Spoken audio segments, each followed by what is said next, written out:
ஆண்டவரும் அருமை இரட்சகருமாய் இயேசுவின் நாமத்தில் அன்பின் வாழ்த்துக்கள். சங்கீதம் 33ஆம் அதிகாரம் 10-11 வசனத்தை வாசிக்கிறேன். கர்த்தர் ஜாதிகளின் ஆலோசனையை விருதாவாக்கி ஜனங்களுடைய நினைவுகளை அவமாக்குகிறார்.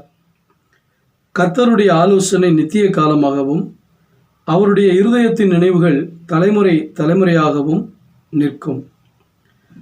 ஆலோசனை, நினைவுகள், ரெண்டு காரியத்தை குறித்து, ரெண்டு விதமான காரியங்களை குறித்தும் பேசுகிறது. ஆலோசனை, நினைவு என்கிற ரெண்டு காரியங்களை ரெண்டு பேர் எப்படி அதை செயல்படுத்துகிறார்கள், யாருடைய நினைவு ஆலோசனை நிலைக்கும் என்பதைத்தான் இங்கே பார்க்கிறோம். ஜாதிகளின் ஆலோசனைகளை விருதாவாக்கி ஜனங்களுடைய நினைவுகளை அவமாக்குகிறார்.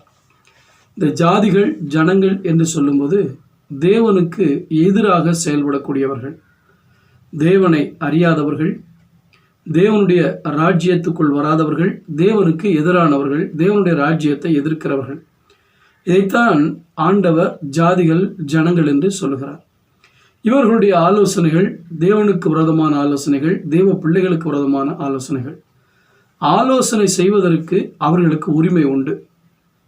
அவர்கள் நமக்கு விரோதமாக நினைப்பதற்கு அவர்களுக்கு உரிமை உண்டு. அவர்கள் அப்படி செய்யக்கூடாது என்று சொல்லுவதற்கு நமக்கு எந்த விதமான அதிகாரமும் கிடையாது. ஆனால் அதை ஆண்டவர் என்ன செய்கிறார் என்பதுதான் முக்கியம். இன்றைக்கு கிறிஸ்தவத்தில் இருக்கிற தெய்வ பிள்ளைகளுக்கு யாராவது நமக்கு விரோதமாக ஒரு அறிக்கை விட்டுவிட்டால் பயப்படுகிறோம். ஐயோ இப்படி சொல்லிட்டாங்களேன்னு. சில ரகசிய கூட்டங்களிலே கிறிஸ்தவத்துக்கு விரோதமாக சில மத தலைவர்கள் பேசியது வெளிவந்து விட்டால் பயப்படுகிறோம். ஐயோ இப்படி திட்டம் போட்டாங்களே, இப்படி ஆலோசனை பண்ணுறாங்களே, நம்ம எல்லாம் ஒடுக்கும்படியாக இப்படி பல காரியங்கள் ஆலோசனை பண்ணுறாங்களேன்னு அவர்களுடைய ஆலோசனைகளை கண்டு நாம் பயப்படுகிறோம். ஆனால் இந்த வசனத்தில் என்ன சொல்லப்பட்டிருக்கிறது? ஆலோசனையை கர்த்தர் விருதாவாக்கி விட்டுகிறார். அதாவது ஒரு செயல்பட முடியாதபடி ஆண்டவர் மாற்றி விடுகிறார். அது ஒன்றுமில்லாமல் போகும்படி கர்த்தர் செய்து விடுகிறார். அவர்களுடைய நினைவுகளை அவமாக்கி போடுகிறார், ஒன்றுமில்லாமல் போக பண்ணுகிறார். இதுதான் இந்த வசனத்தினுடைய அர்த்தம். ஜாதிகளுடைய ஆலோசனைகளை விருதாவாக்குகிறார், ஜனங்களுடைய நினைவுகளை அவமாக்குகிறார். உங்களுடைய வேலை செய்கிற இடத்துல உங்களுக்கு விரோதமாக எழும்புகிற எண்ணங்கள், ஆலோசனைகள், நீங்கள் வாழ்கிற இடத்துல, நீங்கள் ஆராதிக்கிற சபைக்கு பக்கத்தில், சபைக்கு விரோதமாக எவ்வளவோ ஆலோசனைகள் இருக்கத்தான் செய்கிறது. எவ்வளவோ நம்மை குறித்து நினைக்கிறார்கள். நாம் அவர்களை பற்றி நினைக்காவிட்டாலும் அவர்கள் நம்மை பற்றி நினைக்கிறார்கள். என்ன செய்யலாம், எப்படி அழிக்கலாம் என்று. அன்றைக்கு எகிப்தில் இஸ்ரவேல் ஜனங்களை ஒடுக்குவதற்காக பார்வோன் திட்டம் போட்டது போல, பல சட்டங்களை இயற்றினது போல இன்றைக்கும் கிறிஸ்தவர்கள் ஒடுக்கப்படுகிறார்கள், கிறிஸ்தவ சபைகள் அடிக்கப்படுகிறது, பல ஆலோசனை செய்கிறார்கள், பல நினைவுகளை வைத்திருக்கிறார்கள். ஆனால் நம்முடைய ஆண்டவர் இதையெல்லாம் அதமாக்கி போடுகிறார். அடுத்த வசனம் சொல்லுகிறது, கர்த்தருடைய ஆலோசனை நித்திய காலமாகவும் அவருடைய இருதயத்தின் நினைவுகள் தலைமுறை தலைமுறையாக வரும். இன்றைக்கு உங்களுக்கு விரோதமாக எழும்புகிறவங்களை பார்த்து உங்கள் வாழ்க்கையை குறித்து பயப்படுறீங்களே, நம்முடைய ஆண்டவருடைய ஆலோசனை, அவருடைய நினைவுகள் தலைமுறை தலைமுறையாக நித்தியமாக இருக்கக்கூடியது. இப்போ ஆண்டவர் என்னை நினைத்தா, என்னை ரட்சிப்பதற்காக நினைக்கிறார், என்னை அபிஷேகிப்பதற்காக நினைக்கிறார், என் தேவைகளை சந்திப்பதற்காக நினைக்கிறார், என் வாழ்க்கையில் வருகிற போராட்டங்களிலிருந்து என்னை விடுதலை செய்வதற்காக நினைக்கிறார், என் பிள்ளைகளுக்கு அப்படி நினைக்கிறார், என் பிள்ளைகளுடைய பிள்ளைகளுக்கு அப்படி நினைக்கிறார். ஆனால் என்னுடைய வாழ்க்கையில என்னுடைய தலைமுறையோடு நின்று விடாமல் தலைமுறை தலைமுறையாக என்னை பற்றி நினைக்கிறார். அதே சமயத்தில் என்னை பற்றி இந்த உலகத்தோடு வாழ்க்கை முடிந்து விடாமல் நித்தியமாக அவரோடு நான் வாழ்வதற்குரிய திட்டமும் வைத்திருக்கிறார், ஆலோசனையும் வைத்திருக்கிறார், நினைவும் வைத்திருக்கிறார்.